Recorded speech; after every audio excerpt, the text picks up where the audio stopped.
तो हम लोग देख रहे थे भी क्वालिटी फैक्टर, तो हम लोग इसको दो तरीके से इसको डिफाइन करके इक्वेशन बनाते हैं।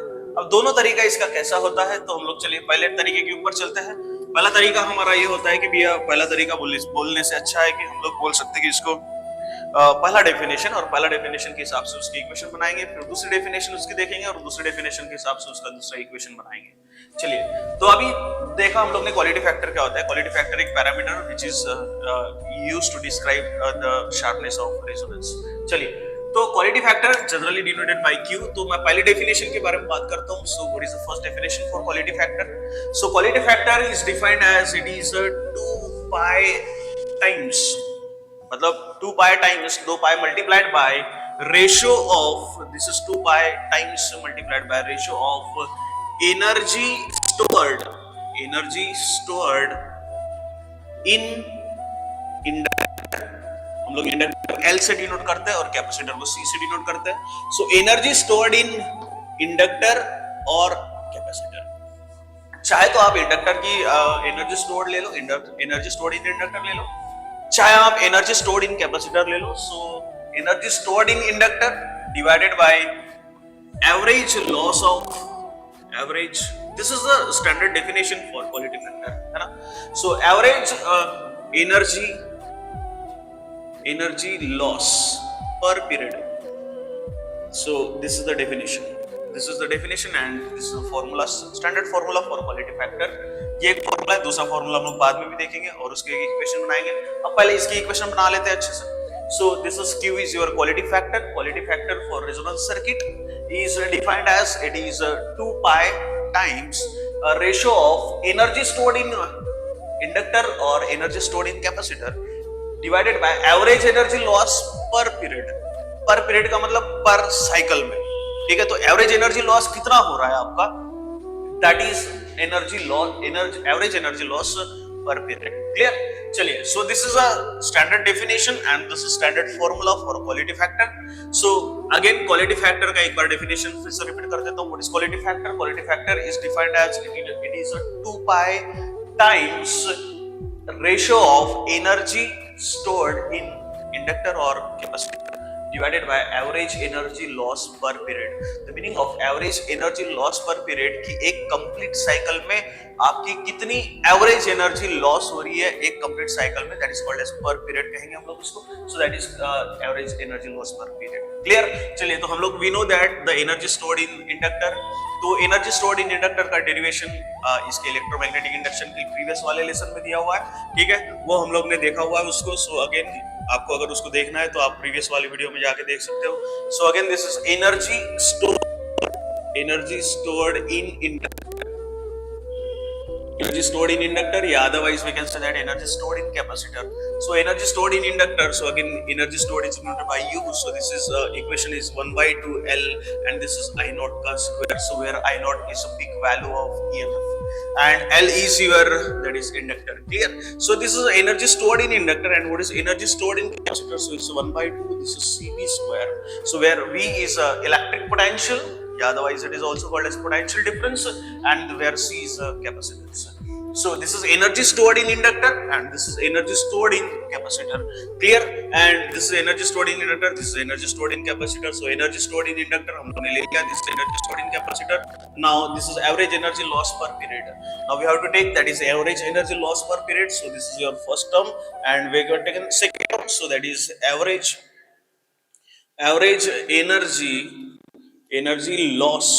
average energy loss per period, ठीक है। सो एवरेज एनर्जी लॉस पर period, so again U divided by D, this is average energy loss per period.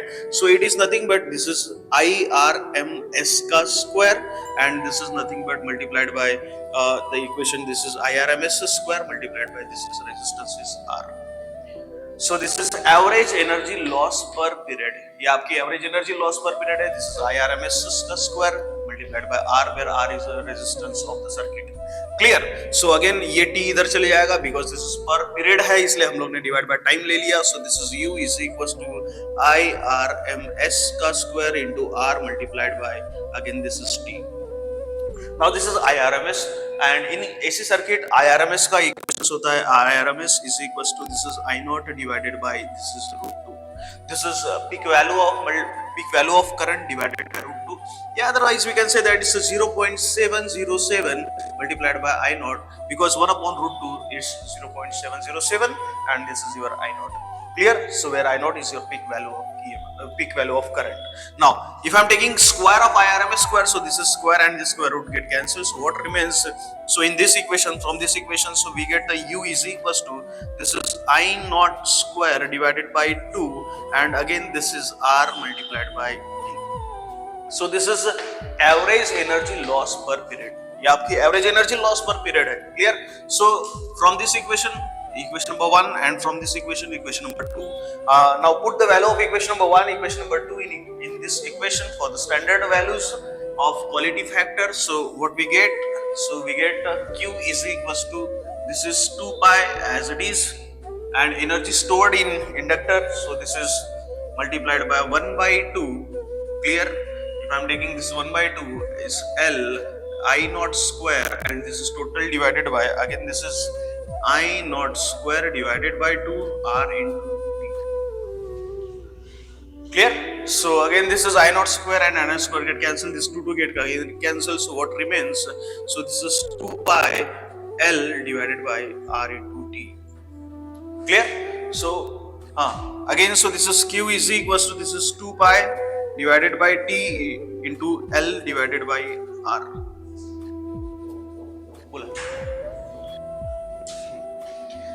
चलिए, तो Q is equals to 2 pi divided by T L divided by R. तो यहाँ तक हमारी equation पहुंच गई. So this is 2 pi divided by T. अगर हम लोग देखेंगे, this is 2 pi divided by T. 1 upon T is your frequency and this is 2 pi F and where 2 pi F is your angular frequency. तो यहाँ अगर मैं इसको replace कर दूं तो इक्वेशन हमारी क्या बन जाएगी? So this is Q is equals to 2 pi by T is replaced by omega and this is L divided by R. So L divided by R.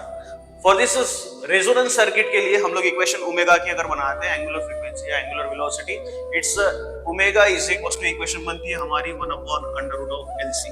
इसको थोड़ी देर पहले भी हम लोग ने देखे थे. So this is omega is equal to under root of 1 upon under root of LC. तो यहाँ मैं अगर पुट कर दूं, so we get the quality factor, so 1 upon under root of LC and this L and this R remain as it is. Clear? अब इसको थोड़ा rearrange कर दूं, so again we get the Q quality factor. So quality factor is equal to 1 upon under root of LC और ये फिर से इसको स्क्वायर रूट के टर्म्स में ले लूं, फिर divided by R, because square root cancel तो original term as it is. और यहाँ अगर हम लोग दोनों इक्वेशन को मैं कंबाइन कर लूं, so Q is equal to what remains, so this is 1 upon R under root of L divided by C. So this is the equation for quality factor. ये इक्वेशन हो गया हमारा क्वालिटी फैक्टर के लिए. अभी हम लोग थोड़ी देर पहले डिस्कस किए थे कि quality factor is occurs only for the series resonance. Series resonance के लिए हमारा क्वालिटी फैक्टर बनता है. और सीरीज रेजोनेंस में हमारी इक्वेशन क्या बनी थी, हम लोग इसको फिर से एक बार देख ले. तो सीरीज रेजोनेंस में हमारा एक इंडक्टर के साथ में कैपेसिटर और साथ में रेजिस्टेंस, और हम लोग it is connected with the alternating source of EMF, that is E is equal to, this is E naught sin omega t. तो हमारा रेजोनेंस ऑकर तभी होता है when XL is equal to XC. जब XL is equal to XC और हमारी impedance Z is equal to under root of R square plus XL minus XC का whole square. So XL is equals to XC or Z is equals to R.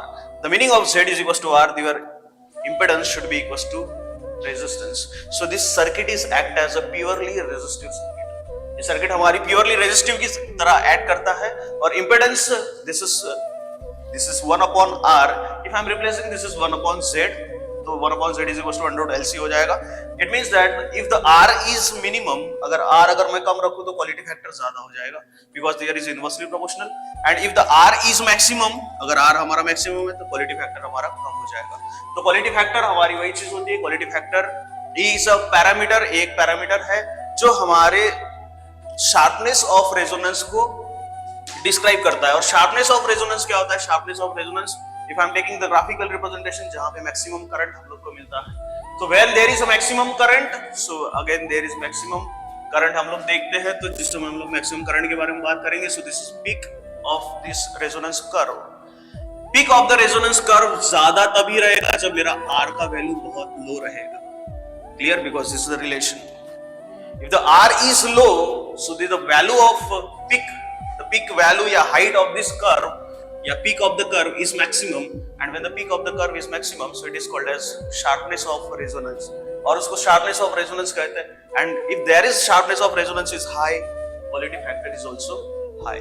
तो यहाँ दो definition है quality factor की, ये एक definition से हम लोग ने इसको सॉल्व कर लिया। अब दूसरी डेफिनेशन से हम लोग इसको सॉल्व करेंगे, इक्वेशन हमारी वही बननी चाहिए और कंसेप्ट भी हमारे वही बननी चाहिए। क्लियर? सो नाउ हम लोग इसका सेकंड टर्म्स देखेंगे। So what is our second term for this quality factor? ये एक डेफिनेशन से इक्वेशन हमारी बन गई। So this is q is equal to 1 upon r under root of l divided by c।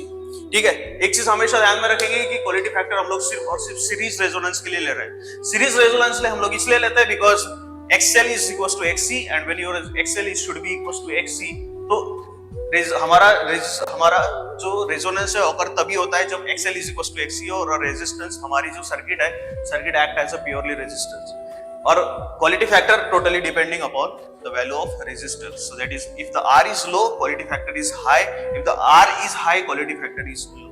Clear? चलिए, अब ये एक हो गया क्वालिटी फैक्टर का एक डेरिवेशन। दूसरे डेरिवेशन से हम लोग देखते हैं, दूसरा डेरिवेशन दूसरे डेफिनेशन से आएगा। So again, quality factor again denoted by Q.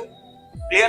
So quality factor is defined as, again it is a ratio of, ये एक रेशियो है, this is again ratio of voltage drop across L or C. The meaning of L or C, inductor or capacitor. Voltage drop across inductor or voltage drop across capacitor divided by applied voltage. This is second definition. Applied voltage. So this is second definition for the quality factor. Quality factor Q, again it is defined as, it is a ratio of voltage drop across L or C. The meaning of voltage drop across L or C, inductor और capacitor, चाहे आप यहाँ पे inductor का ले लो चाहे आप कैपेसिटर का ले लो, एक ही वोल्टेज आएगा इसका, वोल्टेज ड्रॉप अक्रॉस इंडक्टर और voltage drop across capacitor divided by applied voltage. So quality factor is defined as, it is a ratio of voltage drop across inductor और capacitor to the applied voltage. So what is voltage drop across inductor? Voltage drop across inductor is denoted by V suffix L, या otherwise हम लोग इसको दूसरे terms में denote करेंगे E suffix L, where E suffix L is a EMF across inductor. And what is the EMF across inductor? So this is I into XL, ये I into XL हो जाएगा। Clear? और voltage drop across capacitor, so again this is V across C and this is replaced by E divided E suffix C. So EMF across capacitor, और ये EMF across capacitor फिर से हमारा क्या रहेगा? So this is I into X suffix C. So where X suffix C is your capacitive reactance and XL is your inductive reactance. Clear? So this is voltage drop across inductor and this is voltage drop across capacitor. This is EMF across inductor, this is EMF across capacitor. Again we replace this term, voltage drop across inductor and voltage drop across capacitor. Applied voltage हमारा क्या रहेगा? Applied voltage हमारा होता है applied voltage, it's a very simple applied voltage according to Ohm's law, V is equal to I into R, voltage drop. So V is equal to I into R according to Ohm's law. चलिए हम लोग यहाँ put करेंगे। So quality factor Q is equal to क्या आ जाएगा? मैं यहाँ से कोई एक इक्वेशन ले लूँ तो मैं EL के लिए इक्वेशन ले लेता हूँ। So this is I into XL, clear? And this is divided by R, ठीक है? This is I into R, ठीक है? Again this I get cancelled, so this Q is equal to XL divided by, clear? And what is XL? तो XL क्या होता है हमारा? Equation of XL again, so XL is equal to omega L. XL क्या होता है? Omega L. So again this is Q is equal to, this is omega L divided by R, ठीक है? और फिर से फॉर रेजोनेंस सर्किट, रेजोनेंस के लिए for frequency of resonance omega is equal to 1 upon under root of LC, ठीक है? तो ओमेगा की वैल्यू फिर से हमारी 1 upon under root of LC होती है। मैं यहाँ पुट कर दूं, so we get again Q is equal to 1 upon under root of LC again multiplied L divided by C. Again जैसे पहले रीअरेंजमेंट किया हुआ था वैसे हम लोग यहाँ पर भी रीअरेंजमेंट करेंगे। So we get the equation for again quality factor. So Q is equals to 1 upon, so Q is equals to 1 upon under root of LC, फिर से under root of this is L square divided by R. Replace कर दो पूरा term solve करने के बाद में 1 upon R under root of L divided by C. So again this is the equation for quality factor. तो दो definition से क्वालिटी फैक्टर को हम लोग डिफाइन करते हैं।